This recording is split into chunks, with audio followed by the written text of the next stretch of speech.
হাদিস নম্বর আবু দাউদ 1007 নম্বর। হুজুর নামাজ পড়তেছে, সালাম ফিরানোর পরে দোয়া কালাম না করে যখন হাত উঠায় আবার নিয়ত করেছে, হযরত ওমর যাইয়া ওই নামাজির ঘাড় ধরে মোড়ান দিলেন। ফাওয়া খাজা বি ওমর ফা খাজা বিমান কাবাইহি ফাজাহু সুম্মা ক্বালা ইজলিস। হুজুর বলছেন তুই বয়। নামাজ পড়ার পরে তখন আয়াত নাযিল হয়ে গেল, ফাইদা ফারাগতা ফানসাব ওয়া ইলা রাব্বিকা ফারগাব। নামাজ যখন শেষ হয়ে যাবে তখন তোমরা দুই হাত তুলে দোয়া করো। জোরে বলেন আল্লাহু আকবার। আপনারা নামাজে আসেন, আমি আপনাদের জন্য দোয়া করি। অনেক সময় হয়ে গেছে। আর কিছু ছেলেরা আমার এই ভাইরা এত সুন্দর করেছে, এই বইটার লাস্টে 10টা নাম আছে।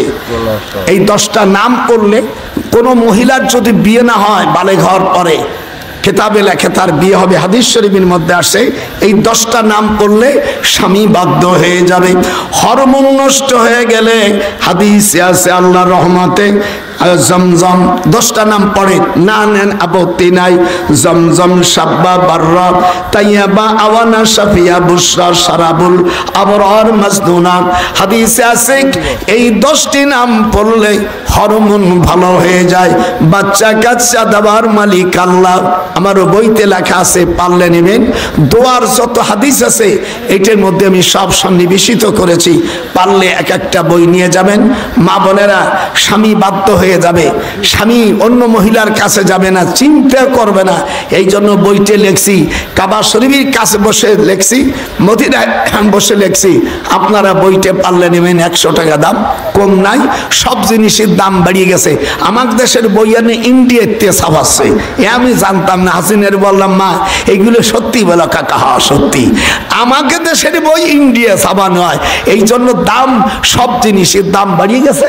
পারলে 100 টাকা করে নেবা। আর এই ছেলেরা এত কষ্ট করে এই প্রতিষ্ঠান জলসা করেছে, যুবক ছেলেরা ভিতরে যাও, আপনারা পারলে 100 টাকা 20 টাকা 50 টাকা 200 টাকা যে যা পারো দাও। একটু আসো তো ভিতরে যাও, ছেলের নাতিপুতিরা একটু ভিতরে ঢোক ঢোক ঢোক, সম্মান হবে না। যারা আসো বাবাজিরা মেয়েদের কাছে যাও। আমার মা বোনেরা প্রত্যেক একটা বই নেবা, স্বামী তোমার পক্ষে এসে যাবে ইনশা। যাদের বাচ্চা কাচ্চা হয় না, বাচ্চা কাচ্চা আল্লাহ দেবে, পৃথিবীর কেউ দিতে পারে না। আমি আপনাদের এই মাহফিল করাতে আমি খুব খুশি হয়েছি। ছেলেবেলারা তোরা একটু ভিতরে ঢুকিস না কেন? কি হয়েছে? কয়টা টাকা যদি কেউ দেয় আল্লাহর বান্দারা তাও ঢুকবি না। না আমি যাই কুড়িয়ে আনবো ঢুকিয়ে, তোরা যা। বেটা একটু ঢুকছ না কেন? আবু বকর রাদিয়াল্লাহু তাআলা আনহু মদিনা শরীফে যখন উনি জায়গা পায় না, অল্প টাকা ছিল, মাত্র 20 দিরহাম জায়গা দিয়ে 4 কাঠা জায়গা কিনছে হুজুর, হাদিসে আছে। তখন আবু বকর বললেন হুজুর মসজিদ সকলের টাকা দেন। আবু বকর বললেন হুজুর আপনার এই জান্নাতুল বাকি এবং মদিনা শরীফের হারাম কত যত টাকা আমি আবু বকর সব দিয়ে দেবো। যেরকম সুবহানাল্লাহ দিয়ে দিল। আজ আমরা লক্ষ লক্ষ মানুষ মদিনা শরীফে যাই, যত জায়গা দেখছেন এসব জায়গা হুজুর মাত্র 4 কাঠা জায়গার টাকা ছিল 20 দিরহাম, আর বাদ বাকিগুলো সাহাবারা উঠাই দিয়েছে। যারা আসো বাজান 10 টাকা 20 টাকা 100 200 আপনারা সকলে দেন আর আমার জন্য দোয়া করবেন। আমি আপনাদের খুব খুশি। আমি সংক্ষিপ্ত আলোচনার লাস্টে হযরত ইউসুফ আলাইহিস সালাম ভাইদেরকে ক্ষমা করে দিলেন। আল্লাহ তাআলা কোরআন মজিদের মধ্যে এই সূরাটাকে আহসানুল কাসাস বলা হয়েছে। আমাকে যে নির্দেশ দিয়েছে আমি আমার সেই অনুপাতে আল্লাহ আমাকে যতটুকু তৌফিক দিয়েছে আমি সব আলোচনা করেছি। আল্লাহ যেন আমাদের দুনিয়া আখেরাতে তারাক্কি দান করে। আপনারা 3 বার সূরা ফাতিহা পড়েন, 3 বার কুল হুয়াল্লাহ সূরা পড়েন। আল্লাহ যেন আমাদের দুনিয়া আখেরাতে তারাক্কি দেয়। এই মাহফিল যেন আমাদের নাজাতের জরিয়া করে দেয়। খবরদার হিংসে বিদ্বেষ এগুলো পরিহার করুন। আল্লাহ তাআলা বাংলার জমিনে যেন কোরআনী জমিন, কোরআনী রাষ্ট্র যেন দেশে প্রতিষ্ঠিত হয়, এই প্রত্যাশা করে আল্লাহ পাকের কাছে আমি দোয়া চেয়ে আপনাদের কাছ থেকে বিদায় নিচ্ছি। আল্লাহ পাক যেন আমাকে দুনিয়া আখিরাতে যেন তারাক্কি দেয়, মৃত্যুর পরে কবরটাকে যেন আল্লাহ তাআলা নূরে রওশন করে দেয়। যারা নামাজ পড়বেন তাদের কবরটা আলোকিত হয়ে থাকবে। আর যারা নামাজ পড়বে না তাদের কবরটা থাকবে অন্ধকার। শুধু তাই নয়, মা কারুনা ফিরাউনা ওয়া হামান, হুজুর বলছেন যারা নামাজ পড়বে না তাদের হাসর হবে কারুন ফিরাউনের সাথে। আপনারা আমার জন্য জনাব সভাপতি সাহেবের কাছে আমি দোয়া চাই, আপনাদের কাছে দোয়া চাই। আর যারা পারবা বাবা বইগুলো নেওয়ার চেষ্টা করো, মা বোনেরও বইগুলো নাও। বাচ্চা কাচ্চা হয় নাই, বিয়ে শাদী হয় নাই, বরকত হয় না নামাজ। আর একটা কথা আমি বলি, যারা নামাজে নিয়ত করবেন আর হাত উঠবেন যখন, ইয়ারফাউ ইবহামাইয়া ইলা শাহমাতি উজুনাইহি, কানের লথি পর্যন্ত হাত উঠেন।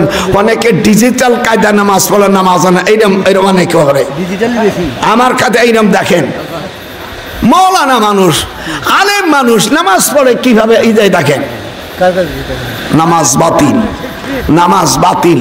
লামুসাবি হোক, হানাফি হোক, তবলিগ পার্টি হোক, পীরপন্থী হোক, জামাত ইসলাম হোক, আওয়ামী লীগ হোক, বিএনপি হোক, আর কোদাল মার্কা হোক, আর পাখা মার্কা হোক, যখন নামাজ পড়বি তখন কানের লতি পর্যন্ত হাত উঠবা, নাইলে পুরুষের নামাজ বাতিল। আর মেয়েরা কাত পর্যন্ত উঠবে, এর ফাউ ইলা মান কাবাইহে, এটা হলো হাদিস। আর আপনি হাত উপরে নিচে বান্দার কয়েক রকমই হাদিস আছে, কিন্তু হাত উঠাবার ব্যাপারে পুরুষ হইলে কান ছোয়াইতে হবে, নইলে তোমার নামাজ বাতিল। যাই হোক, মশলাগুলো বলে দিলাম। আর আপনারা উঠবেন হাইয়াল সালা বললে। আমার দেশে অনেক নতুন কয় বেয়াদব মৌলবী এইসব কয়েছে, ভাই আমরা দুরুদ ইব্রাহিম পড়ি। আল্লাহর কোরআন হাতে রেখে বলো, কোনো হাদিসে দুরুদ ইব্রাহিমের কোনো অধ্যায় নাই। বাবু সালাতু আলান নবীর অধ্যায় শেষে ইব্রাহিম আলাইহিস সালামকে সম্মান করে নাম রাখা হয়েছে। হ্যাঁ, মিশকাতের 86 পৃষ্ঠা ওয়াইল ইবনে ইসিব আব্দুর রহমান ইবনে আবি লাইলা এর আয়াত করেন, কাইফা নুসাল্লিমু আলাইকা, হুজুরকে জিজ্ঞেস করছে কিভাবে আমরা সালাম দেব। হুজুর বলেন, কুলু আল্লাহ জানরে, আমি মুহাম্মদ সাল্লাল্লাহু আলাইহি সাল্লামকে কুরাইশ বংশ থেকে মক্কা থেকে আনার পরে আমি অসুস্থ হয়ে যাই। 10 দিন আমি অসুস্থ হলে তোমার মার দুধ পান করেছে, এই দিক দিয়ে মুহাম্মদ সাল্লাল্লাহু আলাইহি সাল্লাম তোমার দুধ ভাই। আর তুমি আবু জেহেলের বোন বিয়ে করেছো, আর তুমি জাল্লাতগিরি করো। দয়া করে আমার মুহাম্মদকে জেলখানা থেকে বের করে নিয়ে আয়। এরকম হাত উঠা। জহির বলে, খালারে কোনদিন তো আমাকে বলিস নেই, যখন বলছি দেখি আজকে নতুন একখান তলোয়ার কিনব। জহিরের ওজন হলো 18 মণ। এটা হাত উঠা। 18 মণ মেয়ে পায় না, তাই আবু জেহেলের বোনের ওজন 18 মণ।